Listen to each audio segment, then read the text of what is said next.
ආයිබෝවන් සුබ උදෑසනක් ඔයාලා සියලුම දෙනාට. ඉතින් කොහොමද ඔයාලට? මම හිතනවා ඔයගොල්ලෝ හොඳින් ඇති කියලා. එන්නකෝ අද මාත් එක්ක මම උදේ දවස පටන් ගත්ත විදිහේ චූටි වීඩියෝ එකක් මම අද ඔයාලට අරගෙන ආවා. බලන්නකෝ ඉතින්. මම උදේට දරලිප පත්තු කරනවා. මොකද ඒක ගෙදරකටත් හොඳයි. අපේ කම්මැලිකම යන්නත් එක්ක ඒක හොඳයි කියලා මට හිතෙනවා. මොකද එහෙම දර චුට්ටක් පත්තු කරලා ලිප ගිනි මොලෙව්වහම පොඩි සිරියාවන්තකමක් කුස්සියට එනවා.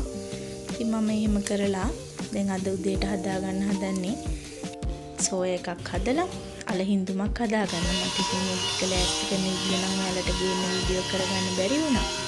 මේ දවසක ඒ විදියත් අරගෙන මෙන්නම්කෝ ඔයාලට මම මේ තියෙන්නේ හදාගත්ත කෑම දෙක.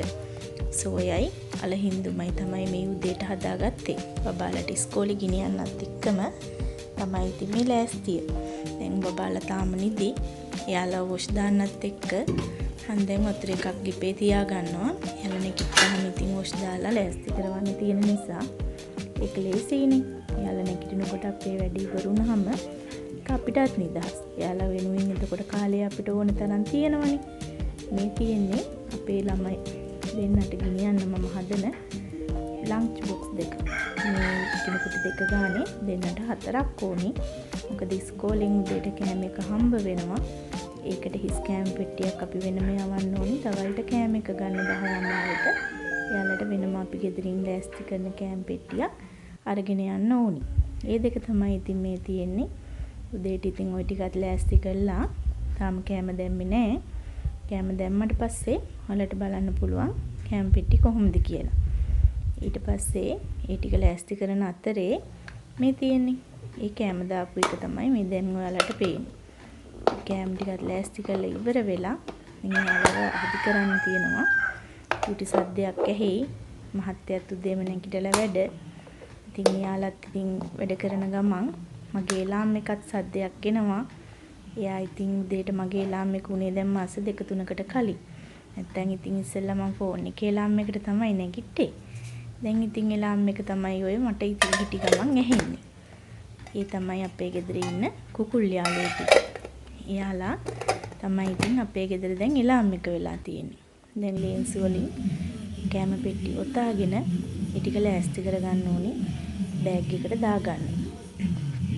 කටහඬ නම් පොඩ්ඩක් අවුල් වගේ තියෙනවා. පොඩ්ඩක් සනීපමදි.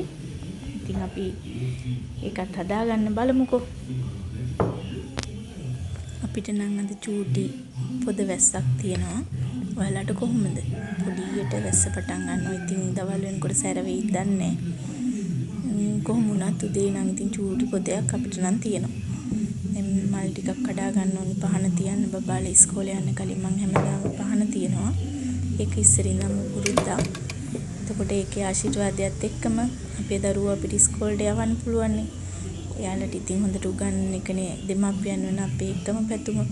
ඉතින් ඒ වෙනුවෙන් ආශිර්වාදයක් ලබා ගන්නත් එක්කම උදේට පහන තියෙන එක පුරුද්දක් වෙලා තියෙනවා. පහන තියන්න මල් චුට්ටක් කඩනවා. ඒ වුණාට ඉතින් ඒක වීඩියෝ කරගන්න උනේත් නෑ. පොඩි පොද වැස්සක් හින්දා. තනියම ඉතින් ඒක කරගන්නෙත් අද මහත්යත් වැඩ. ඉතින් යාගෙන් උදව්වක් ගන්න විදියකුත් නෑ. කරදර කරන්න බැහැනේ. ඉතින් තනියම තමයි ඉතින් මේ වීඩියෝ කරගත්තේ. පහන තියන්න මලුත් කඩන් ඇවිල්ලා පහන තියන්න ටිකක් ලෑස්ති කරගත්තා.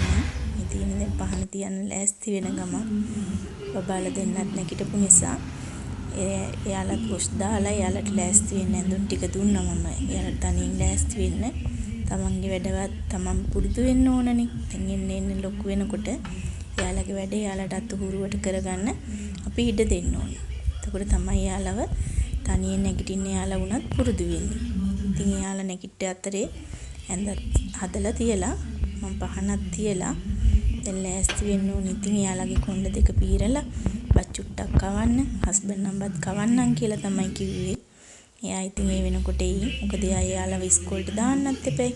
බබාලා ඉස්කෝලේ අරන් යන්නේ මහත්තයා නිසා. එයා දැන් තව ඩිංගකින් මෙයාලට බත් කවනවා. මම ඇඳත් හදාගත්තා. ඒක දැක්කහම ඉතින් කාමරේට එන්නත් හිතෙනවනේ. ඒක අවුල් කරගෙන අපි කාමරේ හිටියට තේරුමක් නැහැ. නැගිට්ටට පස්සේ ඇඳ හැදුවාම හරි ලස්සනයි. දකින්න කෙනෙකුට උනත් ඒක හරි ප්‍රියමනාපයි. අද ඉතින් ඉස්කෝලේ යුනිෆෝම් එක වෙන්නේ ස්පෝර්ට්ස් යුනිෆෝම් එක. ඒක තමයි මේ තියෙන්නේ. ඕක තමයි අද අඳින්නේ. සතියට දවස් 2ක් ඕක අඳින්න ඕනි. ඉතින් ඒකත් ඇඳලා තමයි ඉස්කෝලේ යන්නේ. අද නම් ඉතින් කුකුල් යාළුවන්ට කෑමක් දෙනවා. කෑම දුන්නේ මම. මොකද වෙනදට නම් ඉතින් හස්බන්ඩ් තමයි ඒකත් කරන්නේ. ඉතින් ඒ ටිකක් දීලා ඉතුරු වැඩ ටිකට මම යන්නයි යන්නේ. චූටි වීඩියෝ එකක් ඉතින් අරන් එන්න කියලා හිතුණා. ඔයාලත් කැමති නම් මාත් එක්ක දිගටම එකතු වෙලා ඉන්න. යටින් කමෙන්ට් එකක් දාගෙන යන්න. අපි කතා බහ කරමු. ඉදිරියටත් වීඩියෝ ගේන්න බලාපොරොත්තු වෙනවා. ඉතින් ඔයාලා හැමෝටම මාත් එක්ක රැඳිලා ඉන්නවට ගොඩාක් ස්තුතියි. නැවත දවසක හමු වෙන බලාපොරොත්තුෙන් මං එහෙනම් අදට සමුගන්නම්. ඔයාලා හැමෝටම පරිස්සමින් ඉන්න. තෙරුවන් සරණයි. සියලුම වැඩ කටයුතු සාර්ථක වෙන්න කියලා මම හදවතින්ම සුබ පතනවා. මාත් එක්ක සතුටින් ගත කරපු මේ විනාඩි 5 ඔයාලට බොහෝම ස්තුතියි. මං වෙනුවෙන් කාලය වැය කරගෙන බලාගෙන හිටියට. ඉතින් එහෙනම් අදට මම යනවා. හැම දිනාටම තෙරුවන් සරණයි.